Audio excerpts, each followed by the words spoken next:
Hello, welcome to Sauron Takes on. Today we're going to be talking about the 32X. I have a few goals in talking about this little console add-on, and I'm going to hit them all. There aren't as many games for this machine, especially ones that I'm interested in, but I'm going to talk about the history and go over what the machine actually is. Afterwards, I'm going to go over some of the games in rapid succession, talking briefly about them. So let's get this show on the road. Let's take on the 32X! The 32X is an interesting history. Ultimately, it failed, mostly thanks to Sega's botched marketing ploys to try and defeat the PlayStation 1. See, the 32X released late November in 1994, and in early December for Japan. You know what was out in Japan by then? The Sega Saturn. Basically, the 32X was supposed to give consumers time to build up to a Saturn while not missing out on new games, or at least be a cheaper alternative to the Saturn. More or less, this device was a 32-bit processor that attached an upgrade as Sega Genesis from a 16-bit console to a 32-bit one. Not bad. The Genesis was super flexible looking back on it. Too bad the 32X didn't do well in the market. See, the Sega Saturn was already out in Japan. It didn't take long to release the Saturn months earlier than scheduled, just to try and beat the PlayStation 1, which ended up hurting Sega in the long run. Bit off tangent, but Sega didn't really tell a lot of retailers about their early release, causing a bunch of big name retailers to not even carry the damn thing. So yeah, the Saturn was hurt too. This also killed much of the pace of the 32X sales, and it was supposed to basically have the American market all wrapped up for a while, but nope. They even had a special console called the Neptune, which was canceled. The Neptune was basically a Sega Genesis built in with the 32X already attached. But the 32X was such a poor seller, the console version didn't even make it to market. In Sega's defense, Sony wanted to do deals with them in the video game market, and Sega of Japan laughed them out of the building. Sony was out for blood when Sega announced the retail American price for the Saturn. Sony literally just undercut them minutes later by offering the PlayStation 1 $100 cheaper. At the end of the day, the little console add-on had a lot of potential, but at the end of the day, it lives in obscurity, outside of some select ads in gaming magazines. The ads were really sexual in nature for something that really, it's just a console add-on, that's all it is. But yeah, they really made adult ads for this, and that's about all I remember of the 32X growing up. So let's get down to playing it, shall we? So let's start talking about the fighting games on the console, which kind of piqued my interest. And let's begin with the most popular fighter on the console, Mortal Kombat 2. Shocker, I know. The first add-on, the Sega CD, had the original Mortal Kombat, but it wasn't different enough from the original Genesis port. How does the 32X version of the sequel fare? About the same, honestly. This version of the game, unfortunately, isn't all that different from the Genesis version, which works a little better here since, the actual add-on was quite a bit cheaper than the Sega CD. The Saturn port is considered worse, though, and the SNES is considered the better port. But why buy this? Well, if you have the Genesis version, it still works on the 32X, so why buy the 32X version at all? It doesn't even come with a cool audio CD. Bleh. I guess the characters do look better, and the controls are tighter, leaning some to feel that this is an improvement to the SNES version. But the SNES version had better music, so whoops. Yep, unfortunately Mortal Kombat didn't do well, but what about the next fighter? Let's talk about Primal Rage. This is an interesting game, and hey, this has to be better than the Game Gear version, right? Well, of course it is. It's the Game Gear version. Not as good as the Saturn port, but this game is visually improved from the Sega Genesis port, which is actually really good. At least it improves some, and Primal Rage is actually really fun. It's a fighting game with dinosaurs that showed up in arcades and consoles way back when, only to vanish along with Midway. Still, while this is visually improved, there are better versions out there, and overall, while I have nostalgia for the game, there's also better fighters out there too. Also, quick note here, this is Sauron. He kicked my ass, something fierce. Proof that even when I lose, I end up winning. Nah, I'm just kidding. It's just a dumb joke. Don't take it too seriously. Let's talk about Virtua Fighter next. And Virtua Fighter has a much better port, near arcade perfect, on the Saturn. And most people will know that port is the better version. Like, that's what most people grew up with. Because if you actually managed to buy a Sega Saturn, you probably had Virtua Fighter with it. But the 32X got a pretty decent port too. I think the characters look a bit bad without CD support, but the 32-bit polygons do get the job done overall. I seem better at this game than other fighters. I don't know. I'm normally horrid at fighting games overall, but I didn't do half bad here. Though I still got wrecked up the ladder, but this is my first time playing the game too. Shame that the Virtua Fighter series was wrecked by Tekken at the end of the day, but I had more fun with this than some of the other fighters. Meanwhile, there are fighting games like Brutal Unleashed Above the Claw. This game is an absolute train wreck and an absolute shame. This game has you unlock special moves during arcade mode, which would be fine and is pretty cool on paper, but the difficulty doesn't scale. What does that mean? Well, it means that you start with nothing but basic punches and kicks, and every other opponent that you fight lacks that same handicap. The CPU has all the special moves, and will probably destroy you until you unlock some moves, which, yeah, good luck since you don't have any at the start. I got destroyed by the first fighter, and I was playing on easy mode. What the hell? Not only that, but I'm talking about the first opponent here. You know, the one who's supposed to kind of lead you into the whole thing. The CPU here is brutal, giving credence to the game title, I suppose. Pass on this one for sure, guys. That game is almost as brutal as needing both the 32X and the Sega CD to play a video game, which, yes, those games totally exist. Most of these games are actually updated versions of the Sega CD games, however. Like this one, Corpse Killer, a game that I kind of skipped over on my Sega CD review. I had a hard time even getting this up and running. Come to find out, there's a glitch where if you have a controller plugged into the second port, the game just doesn't work. Period. So that's fun. But yeah, regardless, this game is nearly impossible to play with a controller on the 32X. I'm not sure if it's compatible with some of the other things, though, like the light gun or anything like that. I didn't try it. Zombies. Oh boy, they look horrible in this game, by the way, which, yeah, what is this walking animation here? Seriously. What is this stupid shuffle? Or this one looks like he's a drunk skater boy. Ugh. Anyway, the zombies come at you in huge numbers, and bonus, some of them throw crap at you, which are, yeah, you're supposed to shoot them down. Bonus number 2, the objects are often very small, way smaller than the zombies, which makes it really hard to hit out of the air, especially while dealing with other zombies. Bonus 3, your aiming reticle moves at a snail's pace with the controller, which is great. Hard to believe this is an improved version of the Sega CD. Pass on this one, guys. Next, I couldn't really get the exclusive game to this setup. I do know at least one of the games that needed both the Sega CD and the 32X wasn't exclusive to this particular situation. It's called Fahrenheit, but I couldn't actually get my hands on it. What I did get my hands on is Night Trap. Oh yes, Night Trap is back on the 32X as well, with some updated features like a map screen, though I couldn't get the traps working this time around.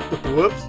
Still not a game I recommend, but the map is a nice touch, and moving the camera is much better, allowing you to see the bad guys way faster. Very nice touch. Too bad about needing both the 32X and a Sega CD to play this version, though. Still, if you're going to play this, the HD version on modern consoles is probably better. Not guaranteeing it, but probably better. Alright, moving on, let's talk about FPSs real quick. And yes, there were some first-person shooters on the console. The most well-known one was a port of Doom. This is considered one of the best ports of Doom outside of the PC original.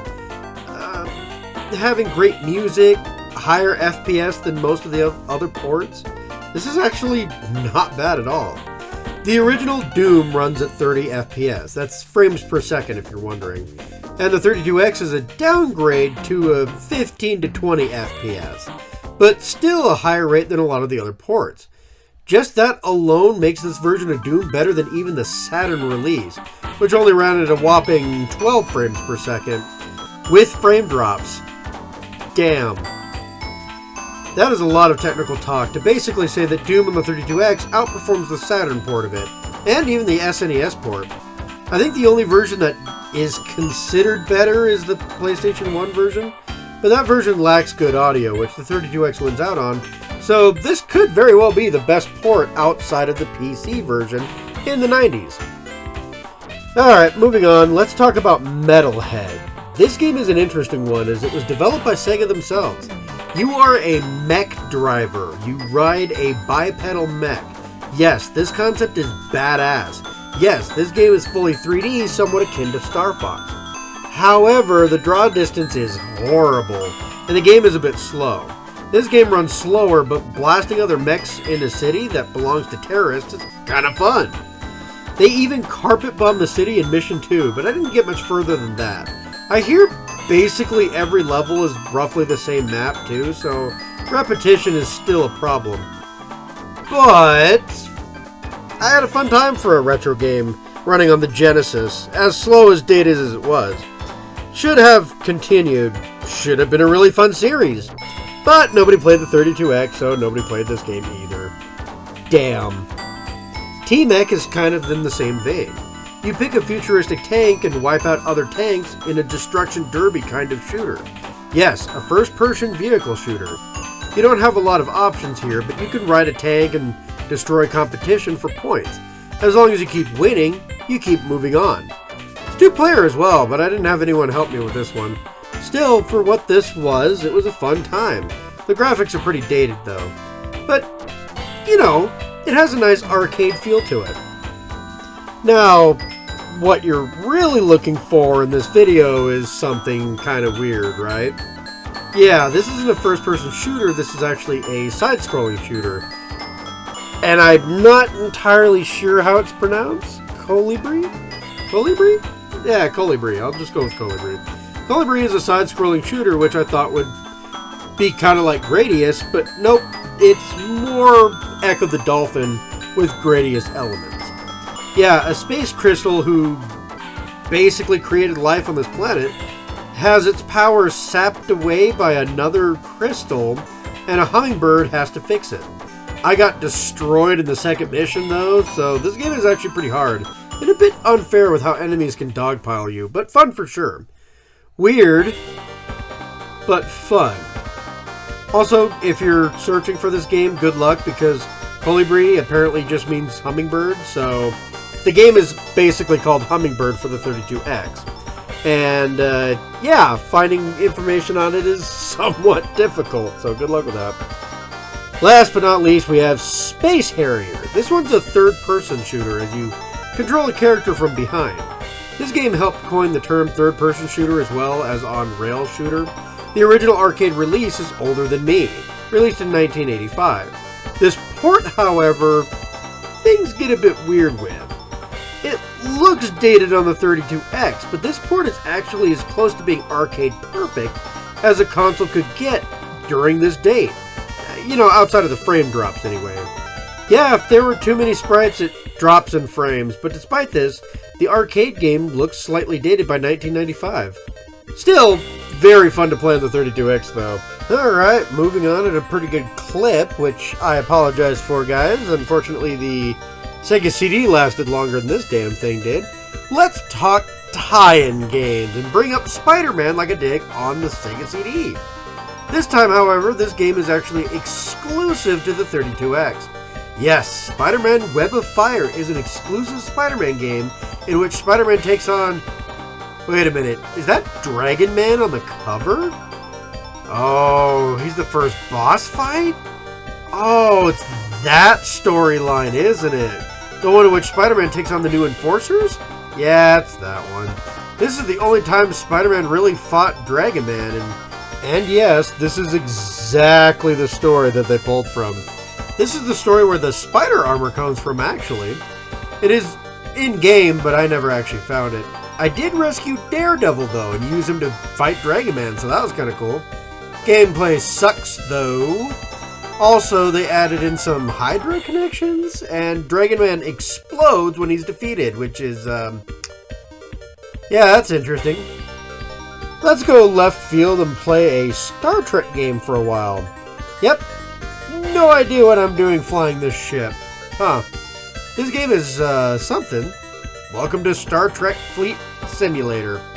Honestly, I'm not a big Star Trek fan. It's more sci-fi than Star Wars, but I prefer the action fantasy elements compared to the intelligently written space explorers.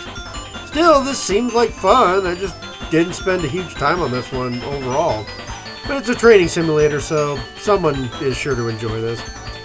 Also, this game kind of came out for a lot of different consoles, so there's that. Speaking of Star Wars, this is a home port of a Star Wars arcade cabinet. This one is really cool and bad all at the same time. The 32X version is just a lesser to the arcade version in every way possible, except it does have a 32X mode, which is kind of awesome. Sure, it extends the normal arcade time, something almost needed, but it adds more levels and challenges, which is actually kind of neat. Still, it's a shame that the game moves slower and has less polygons than the original game. But if you need a home version of the Star Wars arcade game, here you go. Alright, let's talk platformers, and skipping the obvious Sonic inclusion, I found two that are kind of interesting. Which, yeah, that's a word I'd use for tempo. This is interesting. Really weird, but interesting. First thing, this game is absolutely bonkers. But it does look amazing. These graphics still hold up, even today. The issue is, this game is actually so bizarre that, yeah, I had no idea you had to find a flower to melt these crystals in the first level, and I tried damaging my way through, which wasn't a smart idea. Either way, I didn't get too far into this one. Not as fun as other platformers I've played, but it's not terrible and worth a look at, as it's a 32X exclusive. Plus, like I said, the art style is actually really good. It's just really freaking weird, and the game doesn't really set up what you're supposed to do very well. Pitfall is also on the 32X. This is a port of Pitfall Mayan Adventure game that is also on the Genesis and Sega CD, as well as probably other consoles that I didn't really look up. I missed this during my Sega CD run, and it's a shame too, as this version kind of sucks. It has horrible frame drops, and while the colors are definitely nicer, it's just too buggy. On the Sega CD, it isn't too different than the Genesis version, or the SNES version for that matter, but comes with a soundtrack. Again, this is Radical Rex all over again, isn't it? Jeez Louise. Either way, the game isn't fun, at least on here. Don't play the 32X version of it. Yuck. Alright, time to wrap this up with some oddball games, two of which I found really interesting. Let's take a look at BC Racers, which is another game that originated on the Sega CD, but you don't need one to play the 32X version. The 32X version is also much faster, and is the better version of the two, and was an American exclusive for some reason, despite the game being made in Britain. This game is fun, but cornering is absolute garbage on the 32X version. Bonus, there are no power-ups and little ways to get back into first place. You can also damage other racers, but they can and will damage you. And if your bike dies, you do too. Fun, but a tad bit unruly for those who actually want to play the game for longer than, you know, a small little stint. Meanwhile, we also have Blackthorn. This game is widely distributed on the PC and SNES, but did have a 32X release, which is kind of cool. The game is similar to the OG Prince of Persia or Flashback, where it's more cinematography than actual gameplay. I recall seeing this in a Nintendo Power once, actually. This is fun, but overall not really my style of video game. Couldn't even figure out how to get off the original screen without a guide, so, oops. Overall, the 32X was definitely an interesting console add-on, upgrading the Sega Genesis much like the Sega CD did, but with a 32-bit processor this time around. The The thing didn't last long, though, even compared to the CD, so there were far less games to pick from. But overall, I think the quality of games justified the price at least better than the Sega CD did. The 32X was also less than the $200, unlike the Sega CD, which was awesome, but yeah. Sega kind of released the Saturn so soon afterwards, or before in Japan, kind of killed the damn thing. Still, this is a neat little time capsule. I wouldn't say you have to go check it out right this second or anything, but this time capsule does have a little bit to offer. These quick looks are kind of fun. I didn't even hit up the entire library, but my time here was interesting and definitely worth it. I wasn't as disappointing as the Sega CD, that's for sure. Either way, there is one more title I'm going to look at, and I'm going to give it my full attention next time. What is it called? Sonic Crackers, the lost title of... Okay, that's only the prototype name. It's actually called Knuckles Chaotix. It stars Knuckles, but don't be fooled, it is indeed a Sonic game. Until then, though, I'm done for this video. If you want to help me, though, commenting, subscribing, and, discussing down below the 32X, man, I would love to talk more about this, I'm not going to lie. So, even if, you don't care to help out my channel grow, come talk to me.